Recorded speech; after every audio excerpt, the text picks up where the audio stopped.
It seems like Senator Natasha have lose this battle because this is a serious battle.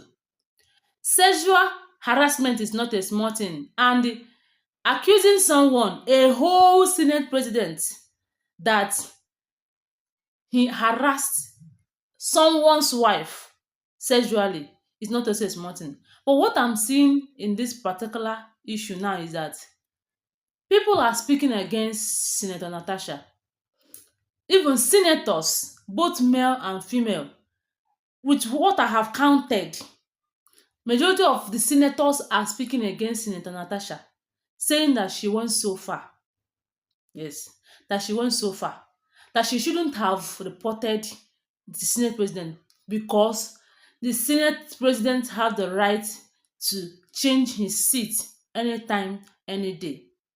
But changing of that sitting arrangement, I don't think it should be. They should look into that law that said that the Senate president have the right to change the seat of any senator.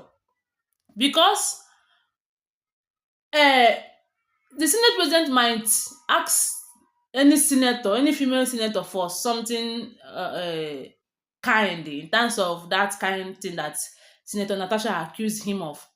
And the person might not do it or might not want to do it, and it will warrant changing the seat. Oh, I don't want to see you again, go to the back. Guys, what are you thinking? What are you thinking? It seems like Senator Natasha is about to lose, but for her to win this battle, she need to have her concrete evidence. So I just pray that she have her concrete evidence. Because she said the other day that she have evidence, but I just pray that she have concrete evidence. But again, I said it in the other video. I want to say it again. The Senate president should go down from that seat so that the Nigerian law courts will now come together and people will air their view and their opinions, and then they will settle this matter very, very beautifully. If not, the Senate president might be there and he will plan his win. Like, you know what I mean by planning? He will plan it out with other senators. The best thing is that he should go down from that seat. That is what I'm trying to say. So, watch the video and you will see what I'm saying. Welcome back. Let's now talk governance and politics. We're being joined in the program by Senator representing Anambra Central, Senator Victor Ume. He joins us from Abuja studio. Distinguished, thank you so much for coming on the program. Thank you very much. Good morning. Thanks for having me. So there's a lot to unpack within the time we have, and I'm spoiled for choice. But maybe we'll begin with one of the most controversial in the past few days that has to do with that face-off between the senator representing coming from Kogi State, Senator Natasha Akpoti, and the Senate president that has escalated. I don't know how many senators, past and present, lawmakers that have now granted interview.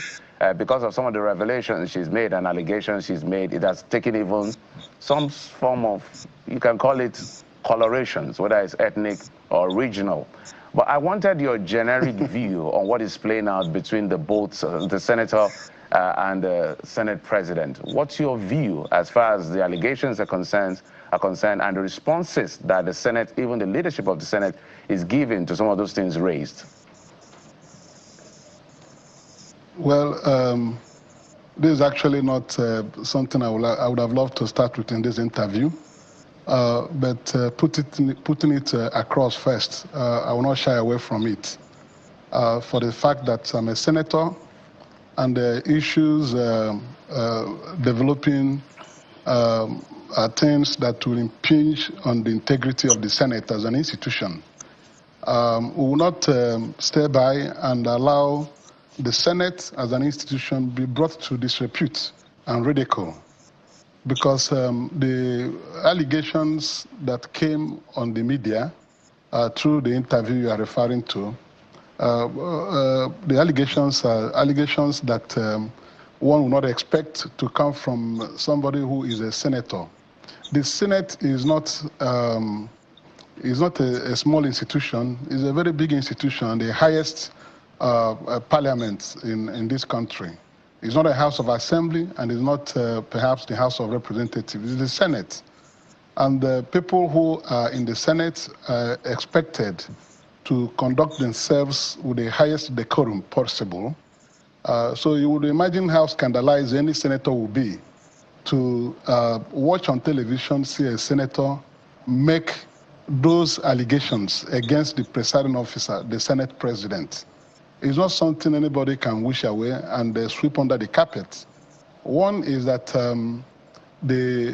for you to be able to sustain such an allegation in a brazen manner on television, what you are saying must be impeccable.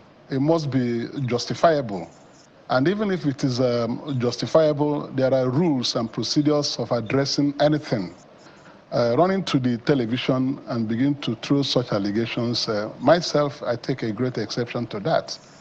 I've listened to the interview about 3 times to be able to see if I can make anything out of it. And just like previous senators have spoken on the matter, including former female senators and a serving senator that is a female, I've listened to Senator Ireti Kingibe, who is the Chairman Senate Committee on Women Affairs. I saw her on Rise Television making her own points. I've also seen Senator Abiodun Olujimi, former minority leader of the Senate, herself a woman. I also saw her position. Yesterday, I also saw Senator Florence Etagewa, a female senator of this republic, sometime in the past, and she also came out with her own position. Looking at this, I just referred to 3 women who 2 have been senators here and 1 is still serving. You will see that 1 will not be accused of trying to jump in to take side with the Senate president because he's a man. I think the whole thing is very nauseating because something that started with a very simple, as it appeared, misunderstanding over allocation of seats has snowballed into a wildfire, which was unnecessary. When the first issue came up, that was the issue of seating arrangement.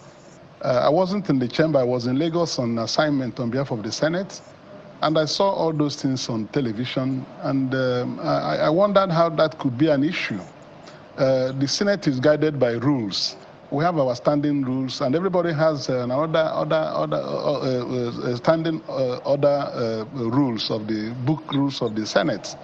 If you go there, those rules were copiously read out on the day this issue happened first time, and it was obvious that the Senate president has the full powers by section, Order 6, Rule 1. The Senate president allocates seats to everybody in the Senate. And Rule 6.2 says that the Senate president may change the seats at any time. So it's an unquestionable authority of the Senate president to allocate seats to anybody. And if he allocates seats for any reason to someone and the person refuses to accept that seat, it means the person doesn't want to participate in the proceedings of the Senate. So when that thing happened, I felt it was an action taken by our colleague trying to make fuse out of it, because she cannot pick and choose where to sit. And what led to the situation in the chamber was that she refused to accept the seat assigned to her. That is the rule of the Senate. If you want to be a senator, you have to be guided by the rules, and you must observe it. If there's anything you don't like, there are ways of addressing them. And when I went through all that, I had to write her I wrote her a message and told her to quietly find a way to go and apologize to the Senate president for that altercation in the chamber. I was doing it very patriotically. I didn't know that more things would still come out in the media. So the thing is that the Senate is not a place where you expect people there to behave like young people. We are no longer young people. We are senior citizens in this country.